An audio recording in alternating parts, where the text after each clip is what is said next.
So many are rightly concerned about what they see taking place across the world. And while protests have been enormously well supported, the reset juggernaut continues, at least for the time being. So some will wish to stand and fight, others may wish to actually find other nations which really truly regard the individual over the state and offer a high degree of government inefficiency. Today we take a look at those countries and those regions that have most potential in my eyes. So let's dive on in. Now, this channel provides global macro insights and champions the importance of sound money in a world gone crazy, so please do consider subscribing.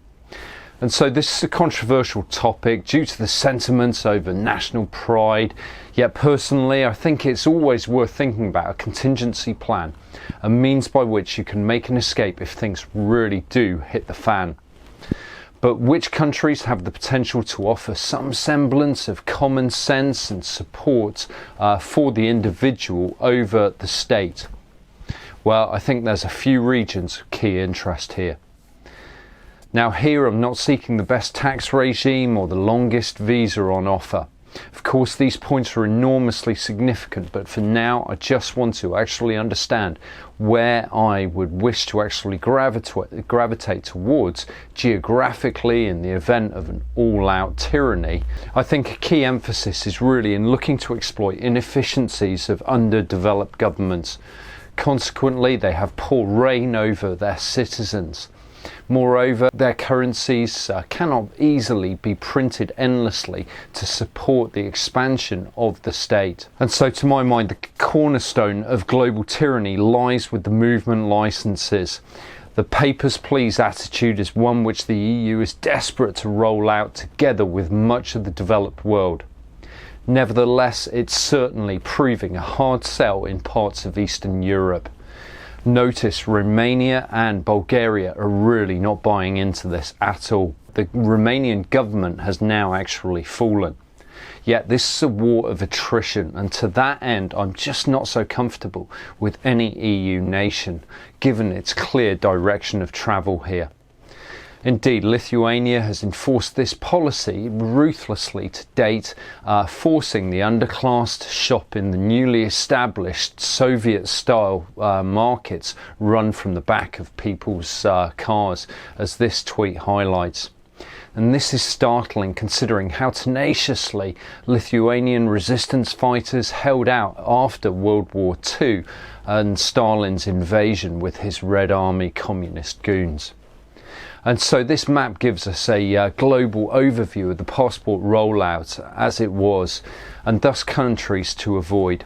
There's no doubt about it, it requires some updating with Canada, Wales, Scotland all coming on board, but the movement licenses are struggling to actually gain any ground in Russia. However, there is much greater hope here among other Eastern European states. Indeed, we can see progress towards the prospect of a passport system lagging somewhat noticeably. And their relatively recent experiences with tyranny, particularly in the Western Balkans, would suggest that they may well be unwilling to actually support any notion of communism and movement licenses. Additionally, we can see Latin American countries with slow uptake compared to the developed world. In addition, there's some very friendly entry requirements in the case of Mexico, where no tests are even required. But generally, for now, people are able to actually circumvent many of the passport system rules. Yet this will change in time. And the key reason why this will change, and the reason here is, of course, the progress towards CBDCs.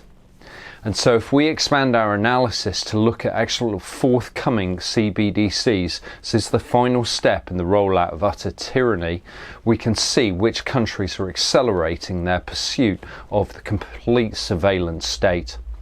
Again, we see Eastern Europe, Latin America, and the African continent lagging. Many of the most developed nations in the world are of course accelerating the removal of cash as they move towards introducing their surveillance currencies or central bank accounts in the latter half of this decade. Yet cash tends to be more widely used in those countries who are yet to actually sign up to this CBDC bandwagon.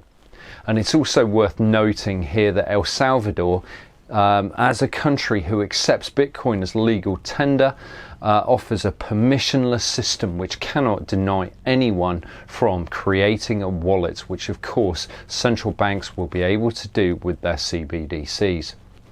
Finally, it's also worth taking a brief look at the Adam Smith Institute's Index of Economic Freedom. Clearly, it needs further updating, and you've got to take this with a pinch of salt. Just look at the bright shade of green we see for Australia and New Zealand here. Nevertheless, it does alert us to a few potential concerns. Notice in particular the African continent, which doesn't score quite so well. And the lack of a truly stable country on this continent to act as a bellwether and leader does concern me. But in addition to the obvious concerns regarding tyranny, I think there are additional concerns that many in the West and the developed nations of the world need to be aware of. Consider the inability, or rather simple unwillingness, to actually defend our borders. Now, this is a trend that is likely to accelerate greatly in the future. Then there's the fact that I simply ascribe to a different set of values to many within my country, most notably freedom over fear.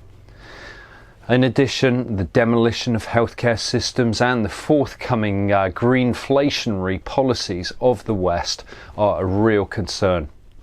Yet for all of these heavily indebted Western so-called developed advanced nations that largely produce little and consume far too much, it means that a day of complete reckoning remains on the horizon, and this is something else to be aware of. But instead, for now, our country's excess consumption is financed by the sale of more and more of our own assets. Where does this trend leave us in the future? Well, I think it's a very, very stark reality that's one day going to hit home. Nevertheless, in the US, the red states, no swing states, also offer refuge and are absolutely crucial to this fight of freedom over tyranny. But Eastern Europe, and particularly the Western Balkans, together with various countries in Latin America, seem to be well placed as potential contingencies, as far as I'm concerned, for the decade ahead. What do you think? Let me know in the comments below, and I look forward to seeing you next time. Bye bye.